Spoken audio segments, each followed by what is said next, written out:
Everyone, आप सभी का राइडिंग बुल चैनल में स्वागत है। मैं गौरव आपके लिए लेके आया हूं एक इन्फॉर्मेटिव वीडियो जिसमें हम समझेंगे शेयर मार्केट के बारे में। शेयर मार्केट क्या होता है, तो चलिए इस वीडियो को शुरू करते हैं।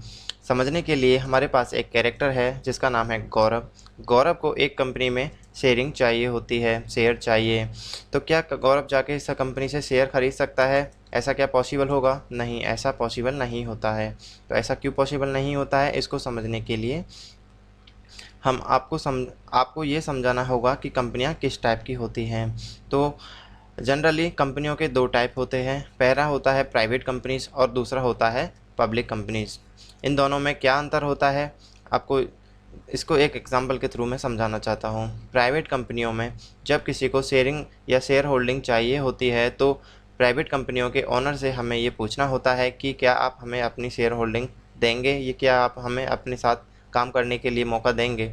बट जबकि पब्लिक कंपनियों में ऐसा नहीं होता है। पब्लिक कंपनियों के शेयर अगर किसी को भी बाई करने होते हैं तो वो डायरेक्ट जाके बाई कर सकता है और वो सारे शेयर उनको मिलते हैं शेयर मार्केट में। तो ऐसा क्यों होता है कि पब्लिक कंपनीज के शेयर ही हमें शेयर मार्केट में मिलता है? ऐसा इसलिए होता है कि प्राइवेट कंपनियां रजिस्टर्ड नहीं होती हैं एनएसई और बीएसई पे, जबकि पब्लिक कंपनियों का रजिस्ट्रेशन हो रखा होता है एनएसई और बीएसई पे। मतलब ये कि पब्लिक कंपनी सारी की सारी जो पब्लिक कंपनीज होती हैं, सारी नहीं बट हाँ कुछ मैक्सिमम जो कंपनीज होती हैं पब्लिक कंपनियां वो लिस्ट रहती है एनएसई और बीएसई पे, और वहाँ से हम शेयर खरीद सकते हैं। इसके अलावा जो क्या क्या डिफरेंस होता है उसको समझ लेते हैं। पहला, जैसे बताया कि इनके जो शेयर्स होते हैं प्राइवेट कंपनियों के वो प्राइवेटली ट्रेड किए जाते हैं, जबकि पब्लिक कंपनियों के जो शेयर्स होते हैं वो पब्लिकली ट्रेड किए जाते हैं। मतलब कि कोई भी जाके शेयर खरीद सकता है, कभी भी जाके आप शेयर बेच सकते हो। प्राइवेट कंपनियों में ऐसा नहीं होता है। जब भी कोई शेयर इसे ख़रीदना चाहता है, हालांकि ख़रीदने का एक प्रोसीजर होता है, आपको उनके ऑनर से परमिशन लेके वो आपको, अगर प्राइवेट कंपनीज के ऑनर चाहेंगे तो आपको पार्टनरशिप देंगे, और उसमें कुछ कंडीशंस भी होती हैं कि आपको इतने टाइम तक के लिए हमारा पार्टनरशिप रहना पड़ेगा, आप बीच में छोड़ के नहीं जा सकते, और जो भी होते हैं वो उनके खुद के रेगुलेशंस होते हैं। पब्लिक कंपनीज में ऐसा कुछ नहीं होता है। आप जब चाहें आ सकते हैं, जब चाहें जा सकते हैं। ये मैं रिटेलर्स के लिए बात कर रहा हूँ। ओके, हाँ।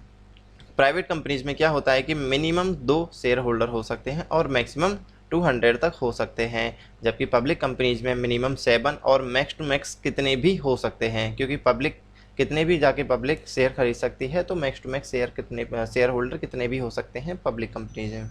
इसके अलावा दोनों में क्या डिफरेंस होता है?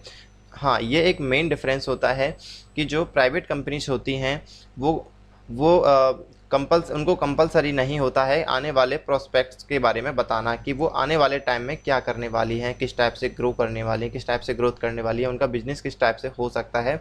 ये उनको किसी को बताने की ज़रूरत नहीं होती, हालांकि वो चाहें तो बता सकती हैं।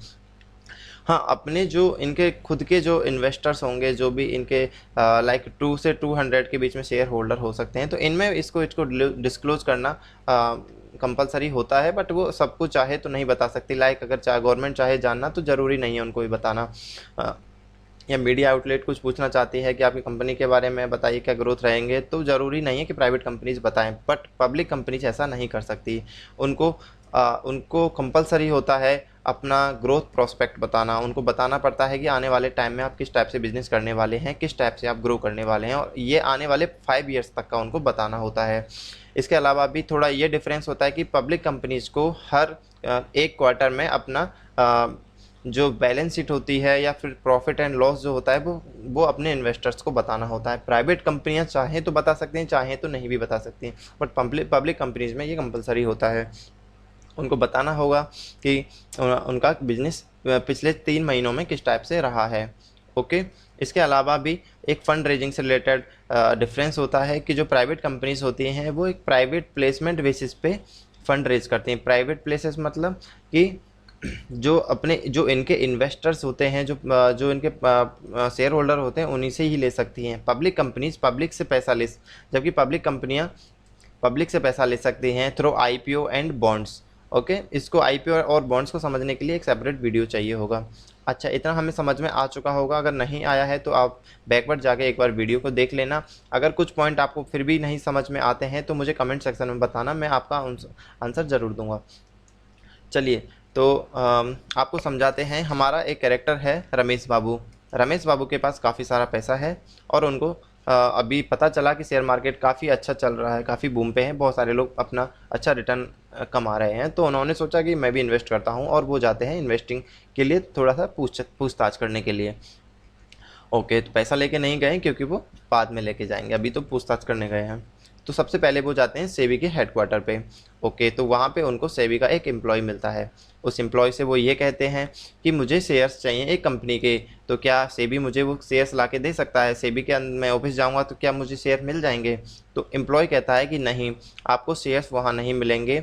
सेबी के द्वारा 2 ऑथराइज काउंटर हैं, आपको वहाँ से वो शेयर लेने होंगे। आपको किसी जिस भी पब्लिक कंपनी के शेयर चाहिए वो सिर्फ काउंटर्स पे ही मिलेंगे, सेबी वहाँ आपको नहीं देता है। इतना सुनने के बाद में वो चले जाते हैं काउंटर्स की तरफ। तो काउंटर्स पे पहुंचते हैं तो पहला काउंटर वो देखते हैं एनएससी का, और दूसरा काउंटर उनको दिखता है बीएससी का। वहाँ जाते हैं, देखते हैं यहाँ कोई लाइन लगी नहीं है, कि यहाँ तो कोई भी खरीदने वाले बेचने वाले नहीं है, यहाँ कैसे डीलिंग होती होगी। इतना देखने के बाद वो आवाज़ लगाते हैं कि I want two by shares, ज़ोर से चिल्लाते हैं। अच्छा, तो कुछ देर के बाद में ऑफिसर निकल के आता है और वो बोलता है कि महाराज आप गलत आ गए हैं, आप इस तरह से शेयर नहीं ले सकते किसी कंपनी के लिए। तो वो कहता है कि चलिए मैं आपको कुछ पॉइंट बता देता हूँ। पहला पॉइंट जो वो बताता है, वो कहते हैं कि सेबी, आप जहाँ से अभी जस्ट आए हैं सेबी से, वो एक सुप्रीम बॉडी है जो कि शेयर मार्केट को कंट्रोल करती है, शेयर मार्केट के नियम बनाती है, शेयर मार्केट को गाइडेंस देती है, वो सारे ट्रांजैक्शंस पे नज़र रखती है। तो सेबी एक सुप्रीम बॉडी है, वो शेयर मार्केट को कंट्रोल करने का काम करती है। इसके अलावा वो उनको दूसरा पॉइंट ये बताते हैं कि आप शेयर हमसे डायरेक्टली नहीं बाई कर सकते, आपको एक ब्रोकर के थ्रू रजिस्ट्रेशन करवा के उनके थ्रू हमसे शेयर बाई कर सकते हैं। और वो जो ब्रोकर्स होते हैं वो सेबी के द्वारा रजिस्टर्ड ब्रोकर होते हैं। ठीक है, उनको हम सेबी रजिस्टर्ड ब्रोकर या फिर हम सेबी द्वारा रजिस्टर्ड मेंबर्स बोल सकते हैं। तीसरा पॉइंट ये बताते हैं कि आपको एक अकाउंट ओपन करवाना होगा CDSL या NSDL में। तो रमेश बाबू कहते हैं कि ये क्या है? तो ऑफिसर्स बताते हैं कि जिस तरह से आप अपना पैसा, अपना सैलरी रखने के लिए बैंक में अकाउंट खुलवाते हैं, उसी तरह से आपको जब शेयर्स रखने होते हैं, सिक्योरिटीज़ या बॉन्ड रखने होते हैं, तो आपको एक डीमेटलाइज अकाउंट की ज़रूरत होती है। शॉर्ट में उसे डीमेट अकाउंट बोलते हैं, और ये डीमेट अकाउंट आपको CDSL या NSDL में ही ओपन करवाने होंगे। इसके अलावा आप और कहीं ओपन नहीं करा सकते। ठीक है, तो क्या CDSL में डायरेक्ट या NSDL में डायरेक्ट जाके शेयर जाके अकाउंट ओपन कराना होता है? नहीं, आप किसी भी ब्रोकर के थ्रू भी CDSL में अकाउंट ओपन करवा सकते हैं। किसी भी, कोई भी ब्रोकर हो गया या बैंक्स हो गई, वो भी आपको ये सुविधाएं देती हैं।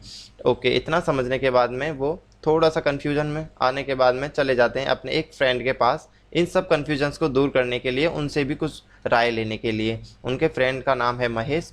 महेश ऑलरेडी शेयर मार्केट में काम करते हैं, तो उनको इन चीज़ों का नॉलेज है। ठीक है, तो रमेश बाबू उनको सारी स्टोरी बताते हैं। तो रमेश बाबू उनके कन्फ्यूजन का थोड़ा थोड़ा आंसर देते हैं कि NSE और BSE पर आपको वही शेयर मिलेंगे जो कंपनियां NSE और BSE पर रजिस्टर्ड होंगी। इसके अलावा हर किसी कंपनी के आपको शेयर नहीं मिलेंगे। ऐसा ज़रूरी नहीं है कि एक कंपनी है प्राइवेट कंपनी है और आप चाहें कि नहीं मुझे तो उसके शेयर चाहिए, तो ऐसा पॉसिबल नहीं होगा। ओके, दूसरा पॉइंट वो उनको समझाते हैं कि आप चाहें, आपके ब्रोकर आपके कहने पे ही शेयर को सेल और बाई करेंगे। ऐसा नहीं है कि वो आपसे बिना पूछे कोई काम करेंगे। इसका मतलब ये है कि आप जब उनको ऑर्डर देंगे तभी वो आपके लिए शेयर बाई करेंगे, या आप चाहेंगे तो ही वो आपके लिए शेयर सेल करेंगे। दूसरा पॉइंट उन्होंने ये समझाया। तीसरा पॉइंट उन्होंने बताया कि आपको अकाउंट ओपन करवाने के लिए कहीं भी जाने की ज़रूरत नहीं है। आप किसी भी ब्रोकर के पास में, बहुत सारे ब्रोकर्स हैं, उनमें से किसी भी ब्रोकर को आप चूज़ कर सकते हैं जो आपको कम कमीशन में अच्छा सर्विस प्रोवाइड करेगा। उस स्टॉक ब्रोकर के पास जाके आप अपना ट्रेडिंग अकाउंट और डीमेट अकाउंट एक साथ ओपन करवा सकते हैं। आपको उनके प्लेटफॉर्म पे जाके अपना रजिस्ट्रेशन करवाना, आपका अकाउंट का रजिस्ट्रेशन करवाना होगा, और उसके बाद में वो 1 या 2 दिन में आपको अकाउंट ओपन करके दे देंगे। उसके बाद ही आप अपनी ट्रेडिंग स्टार्ट कर सकते हैं। इतना सारी चीज़ें समझने के बाद में रमेश बाबू चले जाते हैं अकाउंट ओपन कराने। नेक्स्ट वीडियो में हम आपको बताएंगे कि किस टाइप से ब्रोकर के पास में आप अकाउंट ओपन करवा सकते हैं और कितना टाइम लगता है एक अकाउंट को बनने में, बनाने में, और उसके बाद आप ट्रेडिंग कैसे स्टार्ट कर सकते हैं। आप इस वीडियो को देखने के लिए आपका बहुत बहुत धन्यवाद। राइडिंग बुल चैनल को सब्सक्राइब भी करिएगा। Hope to assist you further. Subscribe our channel. Happy learning. Thank you.